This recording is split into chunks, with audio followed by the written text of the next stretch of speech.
സഹൃദയരായ നാടകപ്രേമികളെ, ആദരണീയരായ രക്ഷിതാക്കളെ, സ്നേഹനിധികളായ കുട്ടികളെ, ഏവർക്കും സ്നേഹാഭിവാദനങ്ങൾ.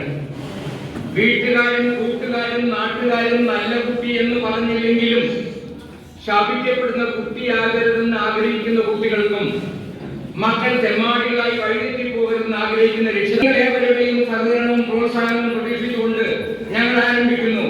പാലക്കാട് നാടകപ്പുര അവതരിപ്പിക്കുന്നു ചൂരൻ.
ഞാൻ ഇങ്ങോട്ട് വരുമ്പോഴേ ഇവിടെ നടക്കുന്ന അത്യാവശ്യം വർത്തമാനങ്ങളുണ്ട്. അതുകൊണ്ട് എന്റെ കാര്യം കുറച്ച് നിർവഹിക്കപ്പെട്ടു. അപ്പൊ ഞാൻ ഏത് വിഷയത്തിൽ കടക്കാം? ടീച്ചറെ, പ്രതിസ്ഥാനത്ത് നിൽക്കുന്നത് സാധാരണക്കാരുടെ മക്കളല്ല. അവർക്ക് വലുത് അവരുടെ മക്കളുടെ ഭാവിയും അവരുടെ അഭിമാനവുമാണ്. അത് ഞാൻ ചോദ്യം ചെയ്തത്. അത് അവരുടെ അഭിമാനം രക്ഷിക്കാൻ വേണ്ടി അവര് ഏത് അറ്റം വരെ പോകും. അതുകൊണ്ട് ടീച്ചർക്കും ടീച്ചർക്കെതിരെ നടപടിയെടുക്കാത്ത പ്രിൻസിപ്പാളെയും ജയിലിൽ അടക്കി മടിയെത്തിക്കുന്നതാണ് പറയുന്നത്. അത് വേണ്ട.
ആലോചിക്കുന്നു.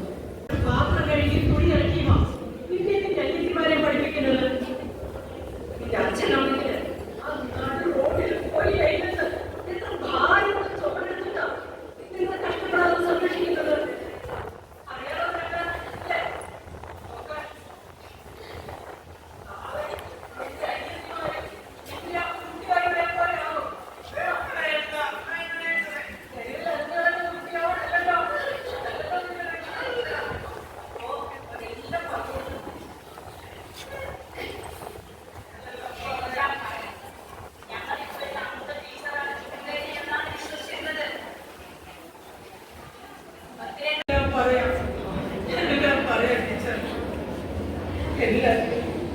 എല്ലാവരുടെ കാരണം അവളാ. അവൾ വെറും മേടിക്കുക സ്കൂളിൽ തന്നെ അഭിമാന. പക്ഷെ അവളുടെ ബോയ്ഫ്രണ്ടാ അവളെ ചതിച്ചത്. ആ ചതിക്കുടിയിൽ ഞങ്ങൾ വീട് പോയത് ടീച്ചർ. അന്നൊരു ദിവസം അവൾ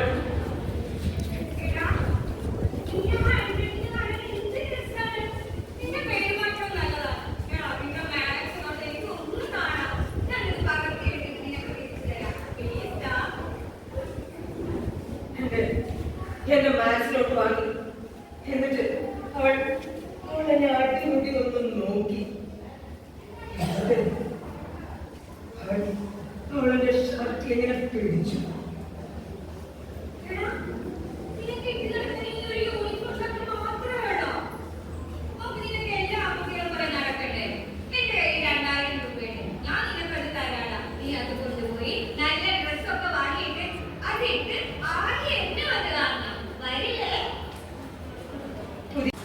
അവള് മാത്രം ഉണ്ടായിരുന്നുള്ളൂ വീട്ടിൽ.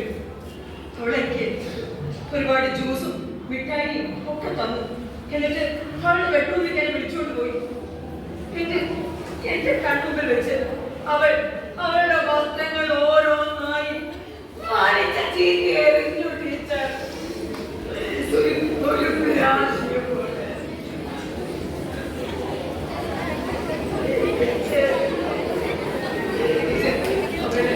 അവളുടെ അച്ഛനും അമ്മയും ഇല്ലാത്ത ദിവസങ്ങളിലൊക്കെ അവൾ എനിക്ക് വേണ്ടി വീട്ടിൽ കാത്തിരിക്കും. എനിക്കാണെങ്കിൽ അവളെ കാണാതിരിക്കാൻ പോകാൻ പറ്റാത്ത അവസ്ഥയിലായിരുന്നു. ടീച്ചർ അന്നേ ഹാവിയർ എക്സാമിന് മുമ്പായിട്ട് ഞാൻ ഗ്രൂപ്പ് സ്റ്റഡിക്ക് വേണ്ടിയിട്ട് അവളുടെ വീട്ടിൽ പോയതാ. അപ്പോഴേ അവളുടെ വീട്ടില് കേയും ഹാറും യെസും ഒക്കെ ഫ്രണ്ട്സ് ഉണ്ടായിരുന്നു. അവളുടെ വീട്ടില് അവളുടെ മമ്മി ഡാഡി കുടിക്കുന്ന മദ്യമാണെന്ന് പറഞ്ഞ് അതൊക്കെ ഞങ്ങൾക്ക് നിറച്ച് തരുകയും ചെയ്തു. പിന്നെ ഞങ്ങൾ അല്ലാതായി ടീച്ചർ. ഭ്രാന്തമായ അവസ്ഥയിലായിരുന്നു. അങ്ങനെയായിരിക്കും ആ പേര് എക്സാം എഴുതാൻ പറ്റാതിരുന്നത് ടീച്ചർ.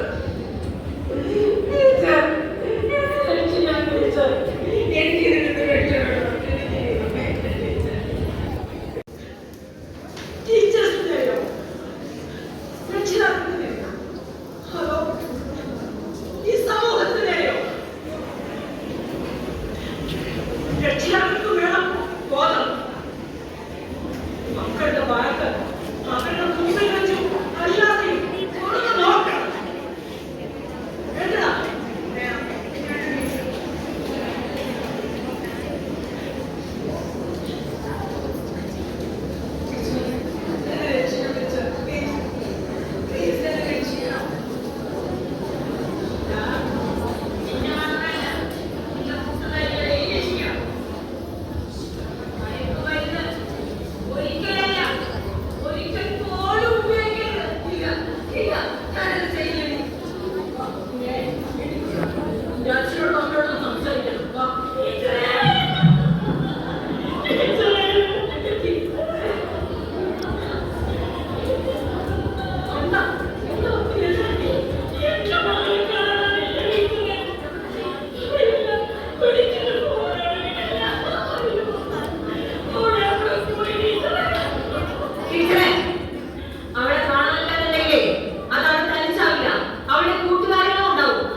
മാഞ്ഞു പോകാനുള്ളതല്ല. ജീവിതം ആസ്വദിക്കുക, ജീവിതം ആഘോഷമാക്കുക. വിവിധ രാജ്യങ്ങളിലെ ഏജന്റുമാർക്ക് 14,000 കോടി കൊടുത്തു. മയക്കുമരുന്ന് വ്യവസായം സുഗമമായി മുന്നോട്ട്. ഇനി എനിക്ക് ലോകത്തിലെ ഏറ്റവും വലിയ ധനികനാകണം. സ്നേഹവും ചിരിയുമാണ്